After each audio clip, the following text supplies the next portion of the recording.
Hello, my name is Trent Zacharias, Director of Community and Indigenous Affairs for Cenovus Energy. Speaking to you today from Treaty 7 territory in southern Alberta, which includes the Blackfoot Confederacy, comprising the Siksika, Piikani, and Kainai Nations, the Tsuut'ina First Nation, and the Stoney Nakoda, including the Chiniki, Bearspaw, and Wesley First Nations. The City of Calgary is also home to the Métis Nation of Alberta, Region 3. At Cenovus, we recognize that we have a responsibility to support reconciliation with Indigenous peoples. One of the ways we do this is through economic inclusion and working with Indigenous communities towards self-sustainability. This focus on reconciliation and economic inclusion is one of the many reasons we are so proud to be sustaining partners of the First Nations Major Projects Coalition.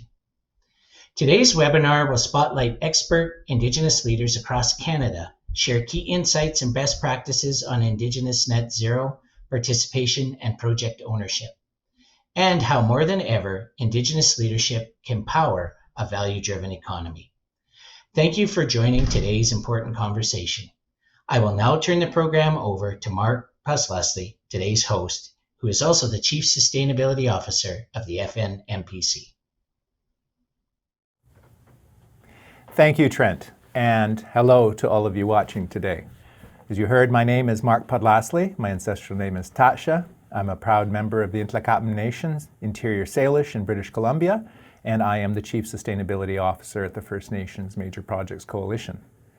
Today we're going to have a discussion about the upcoming conference that FNMPC will be hosting in Vancouver on April 24th and 25th, and that conference is about inclusion of Indigenous values in our future going forward in developing projects towards not only climate change and mitigation, but also any large developments occurring on Indigenous lands. The values-driven economy will be hosted at the Western Bayshore, again on April 24th and 25th in Vancouver, and you'll see at the bottom of the screen throughout this presentation, fnmpcindustryevent.com is where you can go for more information.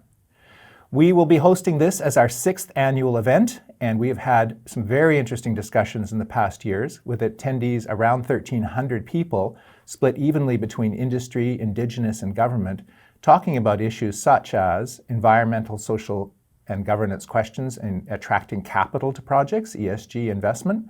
And last year we spoke very extensively on toward net zero. These conferences are all Indigenous-led, and they are from the perspective of Indigenous people being included in major capital projects from the environmental and the economic side. Strengthens not only the project, it strengthens the economy of the host nation. So we are very excited to be hosting this year on values, the value-driven economy. And I am very pleased to be joined by two colleagues who will be at the conference with us. And we're going to have a discussion now about some of the content that we'll be covering in April. So JP Gladu, who was my co-host when we did this online 2 years ago on ESG, will be joining us, and Emily Whetung. And I welcome them to our discussion right now. So in the conversations we've had leading up to this, we've had a good opportunity just to discuss the type of material we'll be discussing, who will be at the conference. We do share all of our material online at our main website, fnmpc.ca, under the Resources tab, where you can go back and see the information. But I'm just going to let both of you introduce yourselves and tell us where you're from. JP, do you want to start? Sure. Hi, everybody. I'm actually calling from my truck. I'm right behind me is Fort William First Nation in Thunder Bay. I'm from Sandpoint, Bingwiniasha Anishinaabe Nation in Northern Ontario. And I am really glad always to be here with my friend Mark. And Emily's a relatively new friend. And I've been in the community working on these issues, it seems like, for a very long time. But it's a real pleasure to be here. Thanks for inviting me again, Mark.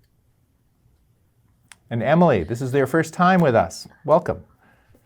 Thank you so much. I'm thrilled to be here. Just coming to you today from Ontario Power Generation Headquarters, working on some projects here and making sure Indigenous voices are included and that perspective of equity participation in energy projects going forward. So thanks for having me, Mark. Well, we are thrilled that you're joining us this year. As I mentioned, JP and I did this actually 2 years ago live the entire conference for 2 days, and we had a great time in this exact studio. But this time, Yeah. we're live, so you'll be back and we'll be in person. So this is what I'd like to just share with you today as the audience watching. We have got an amazing program set up. At the Coalition, what we'd like to do is that we host conferences. We want people to leave saying, I did not know that.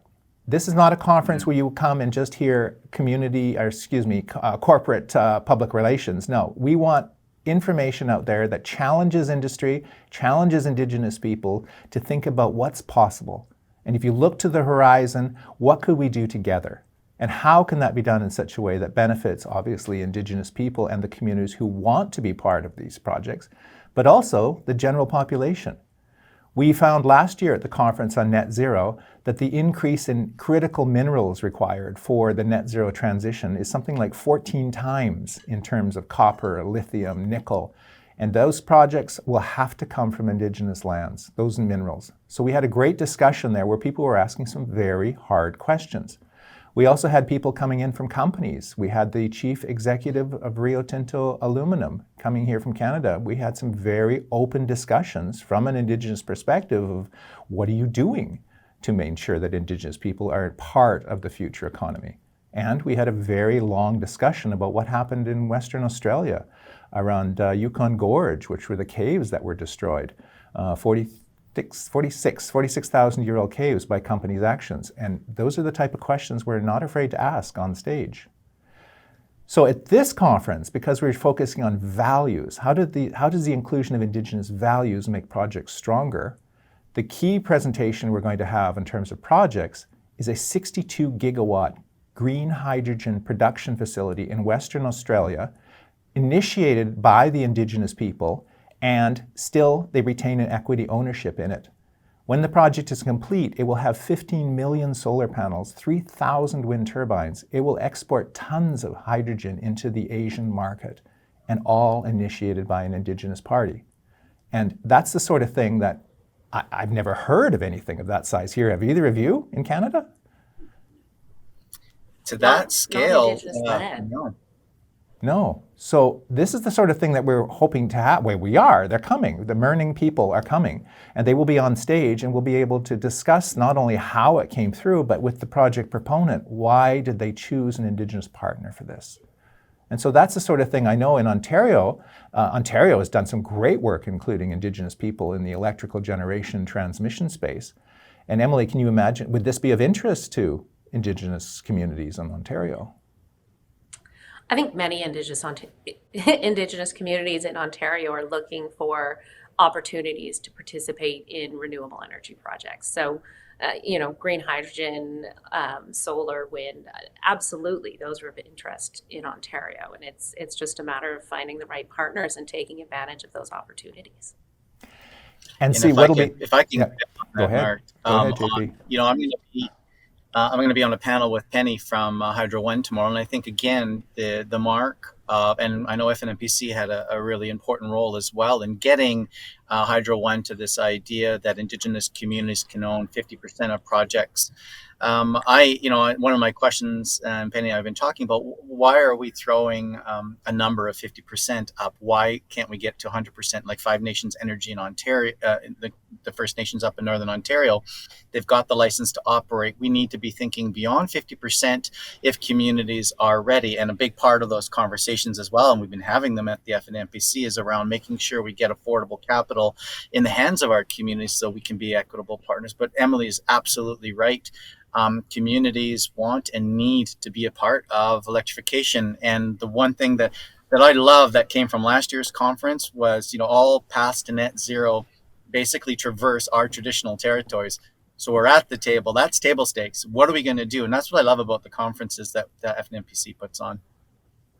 Well, thank you. And just if you would like to see the reports of that and even the videos of that past conference, if you go to the main conference website, fnmpcindustryevent.com, and go to the upper right corner under 2022 agenda, you'll see the videos of that last conference. And you're right, we had people from the United States coming through talking about exactly these questions. How do we become involved? How do we find better priced capital? Because we can find capital, but sometimes it's at credit card rates. It's just not, it doesn't work. If you go to that website as well, you'll see some of the other speakers that came up speaking about exactly, you said, the need for Indigenous inclusion in energy in the net zero transition. We had last year, if JP, you were there, we had the US Secretary of Energy, Jennifer Granholm. She was our keynote speaker, speaking very passionately about the need for Indigenous inclusion in these projects to ensure that we make the climate change deadlines. So you're right, we as Indigenous people have a vital role to play in that.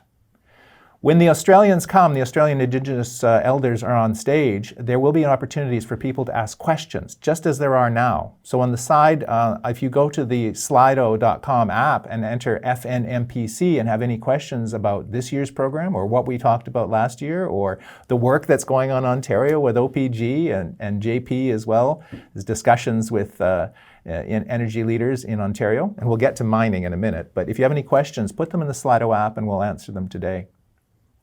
So that's just one of the discussions we're going to be having at the conference coming up. Other speakers and topics. We also have a presentation on the Inflation Reduction Act in the United States. And just to point out, the reason we've been reaching into the United States and to Australia for examples is that we know as Indigenous people here in Canada, we are not alone in the challenges we're trying to overcome in getting involved in projects, finding capital, ensuring that our values are built into the environmental decisions that are happening in our territories. There are good examples worldwide. So Australia, yes. Previous conversations we've had from New Zealand, we've had the Maori coming in talking about geothermal power. And in New Zealand, they own up to 50% of geothermal plants. How did they do that? How do you design something that's inclusive of your population and still honors our traditions? That's a lesson that we could learn from anywhere. But in terms of finding capital or having capital access, the Inflation Reduction Act in the United States, and I'm going to have to look at my screen because the numbers are staggering. In the United States, the Biden administration in that act allocated nearly $28 billion US towards Indigenous interests and concerns in everything from loan guarantee programs, electrification, transformation of on-reservation grids and infrastructure. And we want to know, what is that like? What's it like to all of a sudden have $28 billion accessible to do the stuff that you've just heard from JP and the projects you've been hearing about Emily that's happening in Ontario and across this country? So I'm just going to raise this. We're all from communities, Indigenous communities across the country. What could you do in your community and the businesses if you had access to loan guarantees in the range of $28 billion US dollars? Emily, I'll start with you. You could do anything. With access to that kind of capital, you have an opportunity to be self-determining, right? To take advantage of these opportunities to fund community priorities, to fund, those programs and businesses, and start the snowballing of building businesses that are meaningful to communities. So with access to that kind of capital, you can invest in any energy project you want to that aligns with your community values in order to build better, to be environmentally friendly, to look at the long-term impacts. And I mean, I think we talk about net zero 2050, but from an Anishinaabe perspective, we're really looking at net zero for our future generations, all seven continuing down the line. So this is a huge opportunity, and I think we need to find a way to replicate this in Canada. Yeah, you hit it. I mean, it's about the values. And in this time, and particularly in Canada, when it comes to environmental, we talk about GHG reduction, we talk about traditional knowledge, the world is demanding more from corporations when it comes to the way that we develop our resources. And where's the Indigenous voice in all of this? It's table stakes now when it comes to consultation and engagement. Like, you don't get a pat on the back, corporate Canada, for doing that anymore. That's just what you do. You're going to get a pat on the back when we find ways that we're going to build projects together. And that's from project inception to project development, to operations, to some of these projects have there's life of mine or life of solar panels. So having Indigenous oversight over that really feeds into much of the conversation we've had at the past conference around ESG, and having the Indigenous voice in that is absolutely important, because we need to make sure that we get like that scale, Mark, that you laid out, the $28 billion, Canada needs to be thinking deeper about how we're going to ensure that our Indigenous communities have access to that type of capital, affordable capital, so that we can become equity partners in projects. That's going to drive the regulatory process. I mean, who else would you want oversight in environment than Canada's first, or North America's first caretakers? That's our people, and making sure that projects are done right and aligned with our values. And that's why this conference is so important, to make sure that those values shine through in everything that we do. So that is the core message of this year's conference: values. How do the inclusion of Indigenous values in environmental and economic strengthen a project, strengthen the economy? And that's for all Canadians. It's not just Indigenous people. You're right, Emily. If we had access to 28 billion US, which is 37 billion Canadian, it would be a game changer in terms of, exactly, you said, inclusion of Indigenous people. But think about how that would unlock access to energy, access to minerals that would affect the entire economy, not just Indigenous people. This is for all Canadians in downtown Toronto, Montreal, Calgary as well. The interesting thing about this presentation, again, because we like to have formats where people ask questions, there are questions. We will take questions from the audience, from Indigenous people and from non-Indigenous and industry, about how does that work. So just so everyone's watching knows, the people presenting on this will be Hillary Tompkins, who is a Navajo citizen from the United States, who was very instrumental in previous administrations in the United States; Kate Gordon, who is a senior advisor in the Department of Energy in the United States; and Tommy Boudreau, who is the Assistant Deputy or Assistant Secretary of the Department of the Interior. To give a Canadian response, we will have a former Deputy Finance Minister to wrap it up in the end and say, okay, and we will ask those questions. What would this look like if it was done here? How could this be done? And with all due respect to the size of the United States versus Canada, America is putting its money where its mouth is in terms of trying to include all parts of society in the energy transition, which is coming, which is here, actually. We're in it now. So that's just a second part of what we'll be discussing. Another thing we've got on deck here is the CEO of Enbridge. The CEO of Enbridge will have a fireside chat with him on stage to ask questions about where they're going in the energy transition, where they're going as a company, which is very much invested in current energy technologies across the continent. And what we really want to drill into is the deal that they recently done with 23 Indigenous parties in Alberta, a $1.12 billion equity investment with Indigenous people on their operations. So that's the sort of thing we're looking at, thinking, is this a model for the future? How is it done? And I'll warn you now, if you're in the audience, you can ask the tough questions. We will put those up to the CEO and the teams from Enbridge as well. But any comments on that? I know, JP, you have a lot of experience in the energy sector. Yeah, I love that project, and it is definitely raising the bar when it comes to Indigenous partnerships. And Enbridge recognizing, surely, it strengthens our balance sheet, but also recognizing that it also is the right thing to do in empowering Indigenous communities, because those communities are going to be the partners for generations to come. And what I love about that project is that it was around the cost of capital that the Aboriginal Indigenous Opportunities Corporation was engaged with their $250 million to backstop, which allowed the organizations to actually go to the market to hedge against that, because it was a secure project. And one of the most incredible things about this, I think, is that people know that there's 23 nations, 3 Métis communities as well, which is really important, and that they got that deal done in 5 months. 5 months to get that billion plus, the largest number deal in the country. Now, yes, I mean, certainly there are going to be questions, I hope, coming from the audience around, okay, why was how were you able to get the cost of capital so low? Well, there is no construction risk because it was already existing infrastructure, or deal risk because there's already rents or tariffs being paid on the fluids and the bitumen that are going through on the pipeline. So certainly those types of elements were taken out of the equation. But let's not diminish the fact that this is still over $1 billion projects.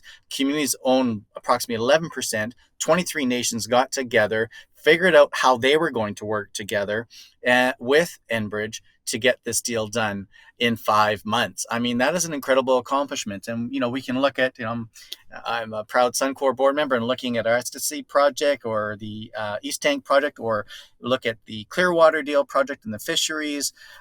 There are so many projects now, and let's take the best and the brightest people and practices that we can, and let's start advancing even further so that these just become common practice, and that we're not in a place where are we going to be able to get this done, but we're actually asking the question, how, when can we get this done, and how greatly can the communities benefit, and how can the values of the communities drive how these projects get developed and operated and decommissioned, and all those things that we talk about. It is astounding how these are moving so fast. 5 months. Emily, you've been a chief in a community, your nation. Have you had things happen in 5 months on something like this? Not in 5 months. No, that's phenomenal. I mean, I think what I would pick up from that is sort of two things, and they both come back to values. Is corporate Canada is making those value changes and recognizing that Indigenous people have to be at the table, and not just table stakes anymore, JP, as you talk about, but meaningful inclusion. And then the value of working together, and our values of holding each other up and figuring it out. And I think that probably was a critical part. And JP, you hit on this, is the idea that all of those communities came together, figured out how to make it work, and then went after the project, which is amazing. It's fantastic. So I think, those are two big takeaways, and then being ready in our communities to be able to do that, which can be an uphill battle, but we got to lay the foundation now and be ready to take advantage of that. So you're right about how we are getting ourselves ready to be in this. And this is a large part of the mission of FNMPC, the First Nations Major Projects Coalition, is to provide that technical expertise that's required. Just to point out, if you're new to the coalition and FNMPC, we are a nonprofit. We are an Indigenous-led nonprofit group, 130 members across the country. And what we've never advertised, nations have come to us, is because all of them have had some question about a major project, whether it be access to finance, which we just discussed, or about how you set up the governance structure about multiple First Nations. Increasingly, projects are linear or at least have multiple First Nation impacts. How do you set yourself up in such a way so that's successful? And then questions around capital access, environmental regulatory processes. These are the sorts of things we assist on if there are questions that have to come. And just to point out, if you're a First Nation watching and are an Indigenous community, you're not part of the coalition, there's no fee for you. There's none at all. We do not take a finder's fee. We do not take interests in the project. We are literally there to promote the self-determination, which Emily pointed out at the beginning, is what our members want. So please, if you want more information, fnmpc.ca is our website. All our information's there. We freely share. Any information we have is available to you. And if you're looking if I to come can, to... Mark, go ahead. Yeah. Sorry, Mark, like what I love, and I just want to back up what you're saying. So my own First Nation and Red Rock First Nation and Rocky Bay First Nation, our three communities are members of the coalition, and the support that our communities get from the likes of Barry Vickers, Mark Podlasly, the financing group, the legal teams around this, it's incredible. They're helping our communities guide a major lithium project that is right in our backyards. And just to know that we can rely on the community, the support of this organization, as Mark's talked about, not only the environmental side of it, but also the business side of it. And to make sure that we're getting the best deal, best practices, helping us negotiate. Those are the things that as many of us know, our communities are overwhelmed with the amount of work that comes at our chief and councils and our dev corps. And so to have access to these professional folks to help advance our projects it's really incredibly beneficial. I can't tell you enough. I hope I'm not selling too silly, but I tell you, this organization is fantastic, and it's been an honor to be a part of it. Well, Yeah, thank you. I want to pick up on that too, Mark, if I can.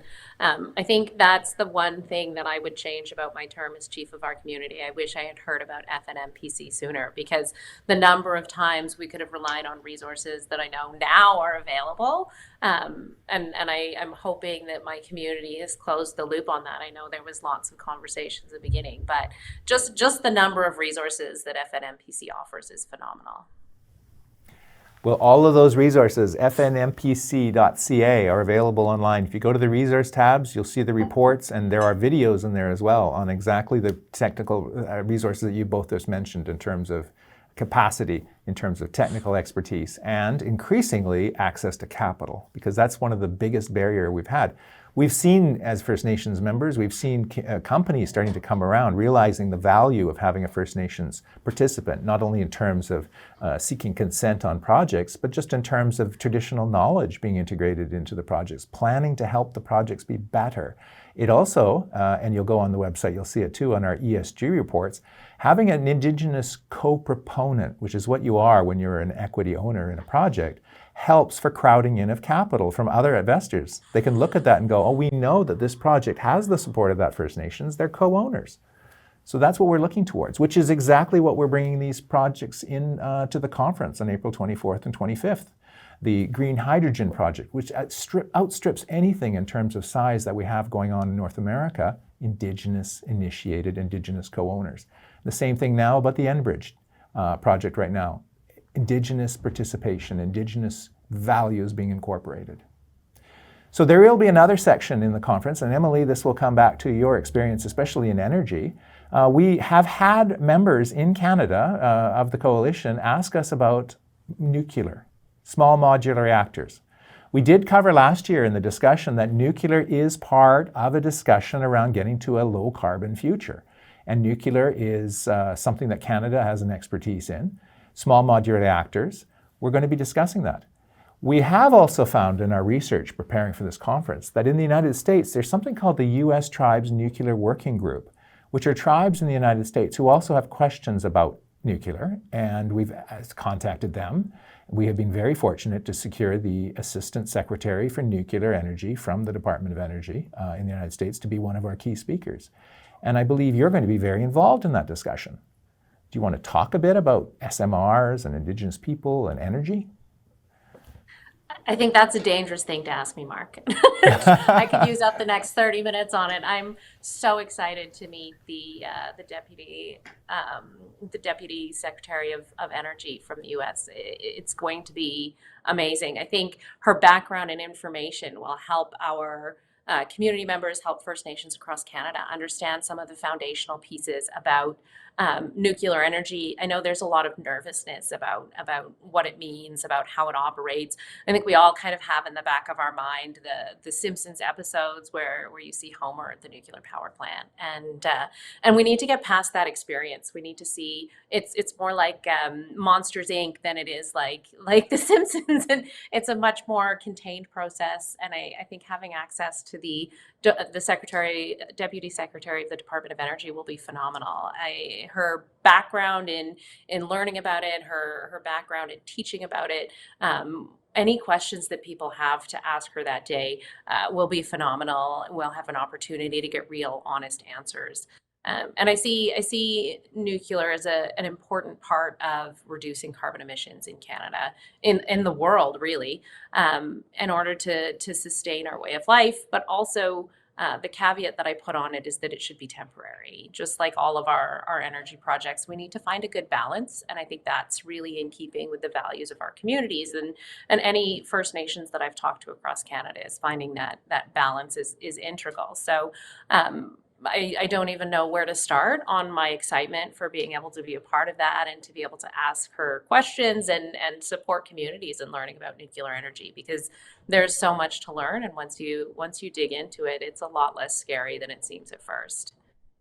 So you're right. It is exciting to have her coming. We were very honored that they accepted the invitation to come and speak. And you will be moderating that discussion. You'll be on stage with her. And people will be able to ask you questions. It's just like you can now. If you have questions, Slido, go to the app, FNMPC. We will have the same function at the conference. So questions will come up. I'm glad you pointed out one thing there about the discussion. The coalition is about free, prior, informed conversations. We don't make the decisions for communities. Communities make their own decisions. But we see ourselves as a leveling of information player. Like, we can help get that questions up. We can find the forums. We'll bring in the experts to have a discussion, whether they be Indigenous or industry, or in this case, from government. And those questions will come. We do have some questions on the side. I'm going to turn our attention to those before we come back to other exciting things in our program. And just a reminder, this is April 24th and 25th in Vancouver. FNMPCindustryevent.com is where you can find information about the program. You'll find an initial agenda, or at least an outline of what we'll be talking about. That will be updated very shortly with a more detailed one, including our speakers list. So the questions that have come in right now on Slido, the first one here is curious about your take on FPIC as a shared value in deal making. This seems to be more possible in Canada, where UNDRIP is being more incorporated into law, compared to the US, where it is more of a consultation regime. Yes. The great thing about having American tribal participation in our event, last year our co-host in the conference was First Peoples Worldwide, which is out of the University of Colorado, very much about promotion of FPIC and awareness in the financial sector, and about how it reduces risk for investors and capital, and how it promotes Indigenous inclusion. The United States is getting to the point where they are in a consultation regime. Canada has been there for quite some time, and you're right, the person who wrote this in, we have moved to FPIC on more of a consent regime, but it's not even. There's not all companies and all governments in this country are in line with that. We are, at the coalition, we take the perspective, as I mentioned, free, prior, informed conversation is the basis for any consent. It's the basis for any consultation. It's about respect for Indigenous people in our lands, our rights, our values. So how will this come through the conference? Come to the conference. I would be very encouraged if somebody would ask that question to our American speakers, because they would be best to answer that. We will have participation from US tribal interests as well, First Nations in the United States. They would also be able to answer that. But we did notice at last year's conference, there were a lot of conversations happening initiated by American tribal entities saying, we need this in the United States. There's nothing like this in the United States. Yes, JP? Yeah. I just weigh in a little bit on it too, because I have some more questions about it. And I love that it's free, prior, informed conversation. And the other key piece in that equation is the informed, right? We've got to do a better job of informing with the best knowledge, the best science, the best traditional knowledge and science that comes to the table to inform these conversations. And, when it comes to, I don't know, Mark, if you recall that piece that I got in the Globe and Mail using Indigenous people as political pawns. And part of that piece that we need to also have a conversation about is, like, right now our federal government governs at sub 50%. Yet when we look at linear projects, we're expected to have 100% consensus around a project. And I'm not saying that I have the answers, but we need to start having some really tough conversations, because we're not, as an Indigenous nation, when I say nation, I think of our country, or even in regions, a monolith. And we certainly have different socioeconomic backgrounds and interests and risks at the table when it comes to linear projects. So, the informed piece is so important in the context of how we're going to build out, say, we're talking a lot about infrastructure here. So that's going to be a really important conversation. And what I love about the FNMPC is that conferences, these tough conversations happen on the main stage, and I can tell you they happen in the back rooms. And I know that Ali is going to put me on as the media host again, and I love grilling our keynotes in the media room about digging even deeper. So these conversations need to happen. And I'll just also say it's a very sensitive issue, and again, let's bring it to the front of the room, because we don't have these enriched conversations, we're never going to get anywhere around what veto means in all of this. And I know these conversations are going to come up to the top, and we're going to have the tough conversations, but it's all about staying in the room to have these conversations, and because we're not all going to agree. So it's about staying in the room, having informed conversations. So I appreciate your take on it, Mark. In the room where it happens. That's what happens at the conference. And you're right, there's a side lounge we have where I was very active last year, where people would go in to talk to the keynote address, the panelists, who could afterwards speak directly between Indigenous leaders, industry, and government officials who are in the room. Emily, I want to come back again to energy. There's something else. It was mentioned. I know it's Hydro One, not OPG, but Hydro One now has in Ontario. So, those of you who don't know, Hydro One is the electric transmission company in the province of Ontario. OPG is the main generator of energy. So, the two work hand in hand to ensure that power gets across the province. It's Canada's second largest electric utility combo. So, Emily, Hydro One has just come out with a policy recently about 50% equity ownership as the minimum standard for new transmission builds in the province. What I want to talk to you about is the growth of energy that we're going to need to decarbonize our society. And some of the, in the media, it's been talking about OPG will have to generate 2 to 3 times more energy in order to switch us to decarbonize. Do you see, I'm sure you do, the Indigenous role in that? How do Indigenous people play into something like that? I mean, there's absolutely an Indigenous role, and the electrification that's going to have to happen in Ontario is astronomical. And I think you're probably aware that OPG is building the first SMR in anywhere in the world, really, that'll be on grid. So they're definitely looking at interesting and unique ways to sort of fill that energy need and reduce the carbon impact at the same time.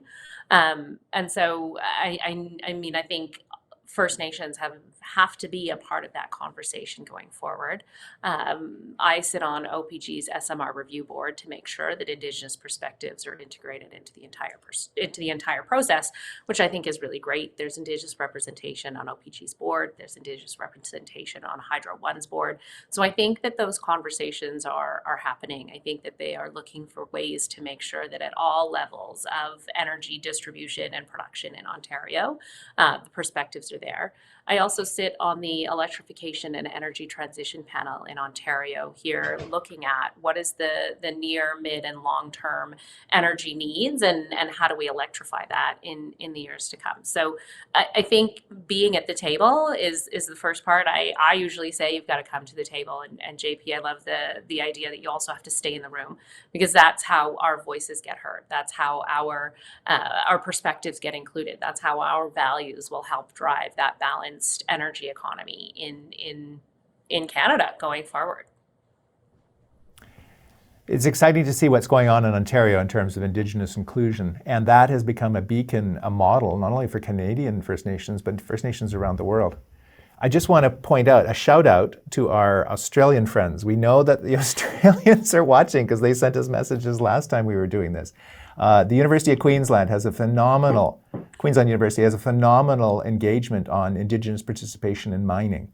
We also know that there are, obviously the Mirning people, which we mentioned, who are leaders right now in clean energy production, are also watching. So shout out to those of you. I don't know the time in Australia right now. I hope it's not too early in the morning.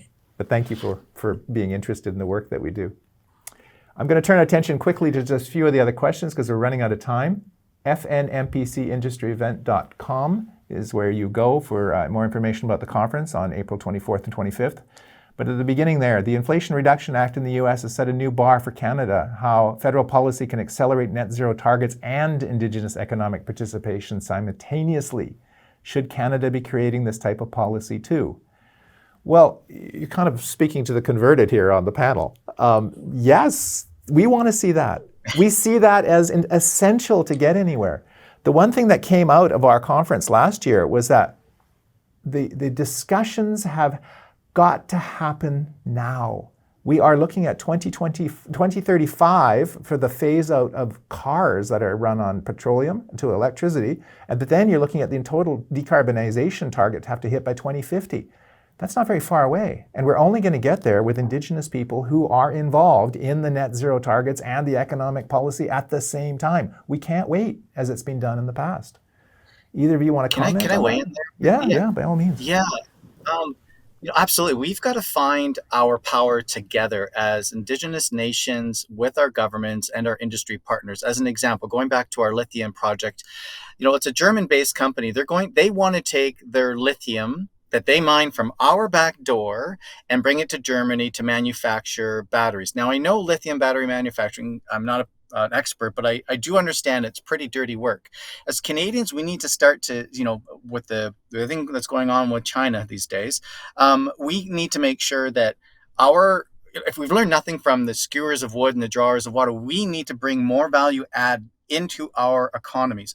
What's going to happen? We know it. You talked about the EV battery and the combustible engines dipping and the EVs going up. That's all great. They're going to manufacture those batteries over in Europe. Do you think that we're going to get those batteries when there's a supply crunch? I don't think so. I mean, look at the pandemic and it came to vaccines. We're the last ones on the list. We have to, with our governments, start to actually manufacture and change policies around that. And I don't know the answers to these questions. Two big questions that come to mind for me around UNDRIP, the Declaration of the Rights of Indigenous Peoples. If we're enacting that, isn't there some leverage in that to make sure that Indigenous nations are prioritized when it comes to critical minerals? And then we talk about Article 6 and Paris Agreement, and we've got to get tougher on all of our allied nations are wanting all of our resources, but they're also penalizing us when it comes to GHG. So we've got to do a better job. And I think the Indigenous voice, alongside with the Canadian government voice, I think there's a real, and supported by our industry partners, there's a real power in that. And we've got to get better at leveraging that power. Can I jump in there Yes, too? yes, Because by all I'm means. fascinated by that. And JP, you brought up the pandemic and everything that happened. One of the big issues in my community, food security, if there was food shortages, and it led to bigger conversations about energy security, and you're talking about lithium batteries, but let's talk about energy production. So we've got great hydroelectric, but what about the nuclear power? Where's the uranium being refined, and what does that look like, and how do we make sure that we have sustainable energy in Canada? We need some kind of energy to production in order to power the vehicles that all have to be electrical. So just keeping in mind that all of that needs to go into the conversation, and we've got to find a way to leverage it so that it's made in Canada and delivered in Canada and stays in Canada in order to create that security for our future. So those are the questions we'll be raising at the conference with our speakers, in terms of how do you make this work for all sides.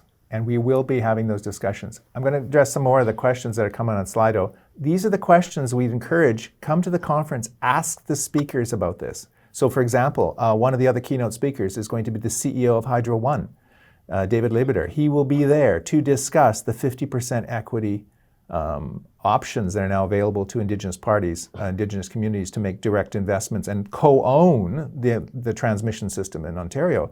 The questions, how is that done? How did they come to that decision? How will this be worked out on linear projects within multiple nations? He will also be coming with First Nations from Ontario who are participating in those greenfield projects. And there will be an opportunity there to have wide open discussion. How did you come about it? Not seeding the questions, but maybe if someone wants to ask, so what was the most difficult part of dealing with that company? Like, that's wide open. So please bring those forward. I'm watching the time here. This first question, the next question there, how can investors and finance sector play a role in better promoting, supporting Indigenous participation and values in renewable projects? Will there be discussion on this at the conference? Yes. One of our co-sponsors of this project is CIBC, who will be there, but also different financial players are also there, because what we have found, and we've actually set up something called the Deal Lounge this year, is that we have a lot of companies who come trying to figure out how do they do this with Indigenous people in such a way that's honorable, intentionable, and they don't want to offend. So those people will be there, proponents. The FNMPC, the coalition, was down at Columbia University at their Global Center of Energy last week to have exactly these discussions. And we are inviting a number of these capital partners and capital firms to come to the conference, to be available to answer those exact questions.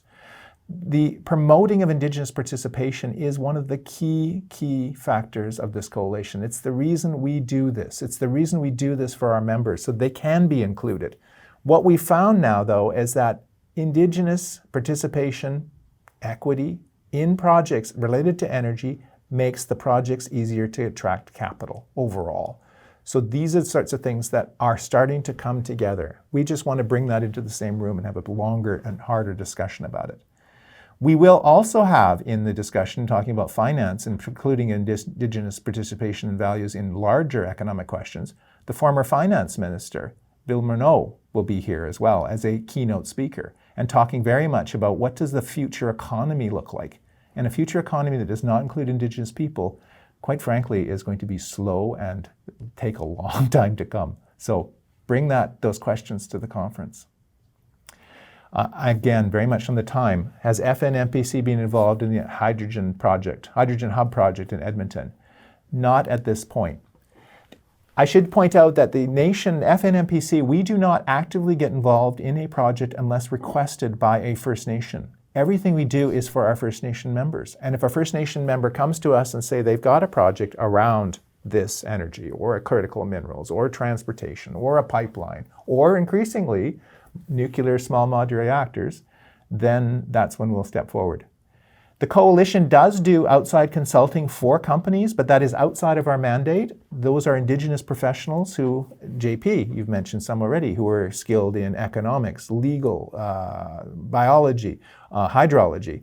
They are available to companies, but that is outside the mandate of the coalition proper, because our focus is 100% on Indigenous involvement in major projects for better decisions. Next question here. The agenda for this webinar mentions trending investment models. Can you please expand with some details and examples? We will have a large section in the conference talking about financing, finding finance for these projects, and we are going to have some examples. We are going to release those names in the agenda and the primer. Our primer document's coming out shortly. We are still finalizing that, but there are two things that come up from an Indigenous perspective. And actually, I'm going to turn this back to the two of you, my co-panelists here today. When you are an Indigenous person and you're our community trying to find capital, what's been the response when you show up looking for that capital? Do you want me to go first, JP? Okay, Emily, you go first. I'm just saying JP because he's beside me on the screen here. Emily. I mean, when we look for capital, it's such an uphill climb. It sometimes feels insurmountable. You have to meet specific requirements with the Canada Investment Bank, CIB, in order to get there. But I find that corporate Canada is more willing to look at interesting approaches to this, unique models. Hydro One is investigating what it's going to look like to create 50% equity ownership for First Nations. And JP, I'll leave that one to you if you want to talk more about it. But I know OPG, when I talk to them, they're willing to find ways to get the capital that First Nations need to participate. And their reconciliation action plan specifically speaks to direct benefit to First Nations. So not just Indigenous entrepreneurs, which are important and an integral part of our economy, but they want to go beyond that and make sure that there's direct benefit to First Nations. So they are willing to figure out what those models look like. And we've got some examples across Canada. The Athabasca partnership that we talked about earlier.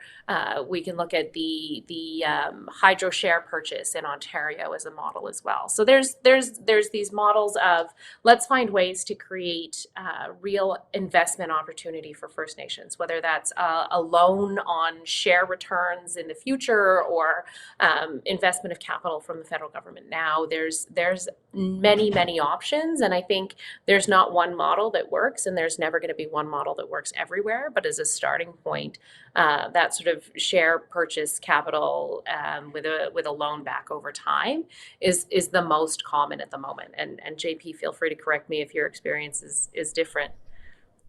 No, I think you've hit it for sure, Emily, and we've got to start getting more careful. So I'm at the Thunder Bay Chamber of Commerce conference today, so I've stepped out into the blistery winter here in my truck.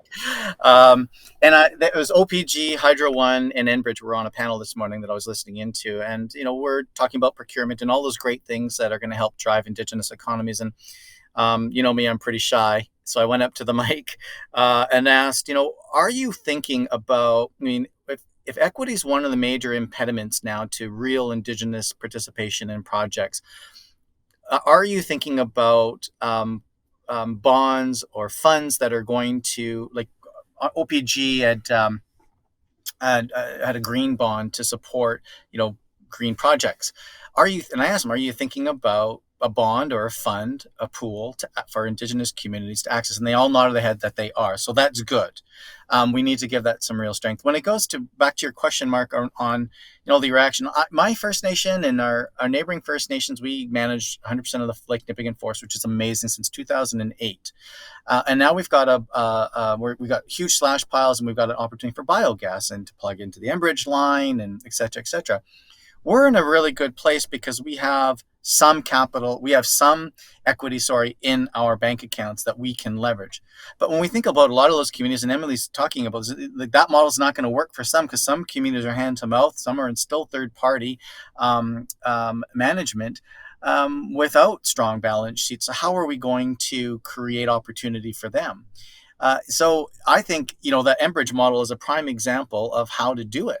I think that to leverage the balance sheets of some First Nations and their capacity to actually manage and operationalize and govern major infrastructure projects, and to help uplift the communities that don't have that through a combined 23 nation project. Because you can tell, you'll know that nations will be on the spectrum there as far as their capacity, both in the governance and the financial, to participate in these types of projects. So companies and organizations are thinking about, we need, going back to what you opened up with, Mark, $28 billion for community to participate. We need to make sure that we've got those types of figures available to Indigenous communities in the form, maybe if it's backstops, because backstops come with some challenges because projects have to be really secure before they'll backstop. But, communities bring a certain level of certainty to projects, and that'll help reduce capital. So what is our government doing to create these capital pools to advance our projects that are accessible? And these are part of the questions and conversations that we're going to be having at the conference. Excellent. So to the person who wrote in that question, if you go to the fnmpc.ca/resources tab and to the ESG section, that was a conference from 2 years ago, we did write a report, a case study on exactly how First Nations could work with a trust company to leverage what they brought to the table, what the capital money was in, with all these other parties, things that Emily and JP had brought forward to make a project work. And Emily's right, it's bespoke. Every project is different. Every nation is different. And that's the challenge we've had at times trying to deal with capital markets, trying to find capital, is because what we bring in doesn't fit usually what's available. But if you want to get to net zero, and if you want to get access to land for transmission lines or access to critical minerals, and we are the traditional holders, it has to be done. So at the conference, we will bring that up. I'm watching the time. I just want to also bring up, as another keynote speaker, the U.S. Ambassador to Canada, David Cohen, will be giving a keynote address and having a conversation about the role that they see Indigenous people in the continent will have towards future solutions as well. So again, these speakers from around the world, all with a focus on Indigenous questions, want to see and discuss and learn how our Indigenous values will help everybody, economy, environment, moving forward, as social inclusion. We are also going to have a panel on Indigenous youth, because Emily brought it up very importantly in her discussion earlier here, 7 generations. If we are thinking 7 generations, can't be just talking to this generation. And unfortunately, we don't have the generations 5, 6, or 7 in the room yet, but we do have the next generation.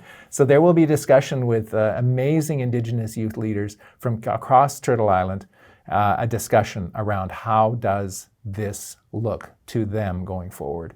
And you'll see this immediately even in social media now, the push towards a well-being framework that is much more inclusive of social, cultural, spiritual, in some cases, values, strengthening projects. We're going to have that discussion. So as I'm wrapping up, FNMPC, industryevent.com. Tickets are available online there. If you're coming, there's also links there for hotels. We will be at the Western Bay Shore in Vancouver, 24th and 25th of April. We are expecting last year we had 1,300 people. We're expecting more than that. We will have top keynote speakers from around the world, Indigenous, non-Indigenous, government, industry, and this will be a place where we expect to have the discussions that nobody seems to have in the media about how do we do this collectively to build a better future, build a better environment, move towards an energy transition, and move to better social inclusion? So these are the questions we're going to raise. FNMPCindustryevent.com. Before I leave, I'll give the last comments to my co-hosts here before we go forward with our day. Emily, I'll start with you. Last comments. I'm still just thinking about the opportunity to speak to the Deputy Secretary of the Department of Energy about SMRs and making sure that the right information is in the hands of our community. I think it comes back to the informed part of free, prior, and informed consent. And the more information we get into the hands of our leadership, into the hands of our communities and decision makers, the more opportunity there is to really meet that. So just really looking forward to the opportunity to have those conversations. Thanks, Mark. And JP. The first event you and I did together, Mark, was online, obviously during a difficult time in the world. And I had a lot of fun with that. And it really set the bar. I think it was the best virtual conference around. And then to be engaged in last year's conference with everybody and to have that place to be media host and interview people. I want folks to know that when you come to this conference, the dialogue at the front of the room, the conversations at the front of the room are going to be rich. I mean, you got a sense of that today. The sidebar conversations, the conversations over a glass of wine, those are also incredibly dynamic, and just the connections that you're going to make at this conference are going to be second to none in the Indigenous world, as far as I'm concerned, and in this space. So I'm really looking forward to it. I'm looking forward to seeing everybody again, and I just love working with Mark and the team. And Emily, it's really good to see you again. Last time Emily and I were in the same room was at the Canadian Nuclear Association, and you gave a stellar speech at lunch. Everybody was hanging every word, and you absolutely deserved that standing ovation. It was really great to meet you there.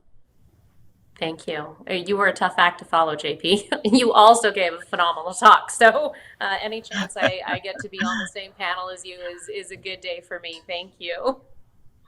Well, thank you both for taking the time. And for those who are watching, thank you for tuning in. FNMPCindustryevent.com. You'll find all the information there, the current agenda. There will be an updated agenda shortly. Our information, we do release a primer document. It's basically a report of pre-read material ahead of time, just to get everybody up to the same level discussion of what we're talking about. We will be discussing, as I mentioned, hydrogen, clean energy production, a 62 gigawatt clean hydrogen production facility with Indigenous participation and co-ownership out of Australia. The Inflation Reduction Act, $28 billion US, $37 billion Canadian, focused on Indigenous people, concerns, interests, and values. We will be discussing small modular reactors, the nuclear question, how that can be part of it, and where do Indigenous people play in that. Creative financing solutions in terms of finding capital at affordable rates for not only regulated return projects, which we heard about today, and sort of transmission lines, electric generation, but also more difficult to finance projects. Things that are market-based, like critical minerals. How does that work? We will also be having an address from the U.S. Ambassador to Canada. We will have discussions with Indigenous leaders who will be coming from across the country. There will be announcements from different ministers and former ministers as well of governments in Canada and officials from the United States. So again, FNMPCindustryevent.com, 24-25 April here in Vancouver. It will be a great event. So I hope to see you there. Again, any other information you require, FNMPCindustryevent.com. So thank you for tuning in today.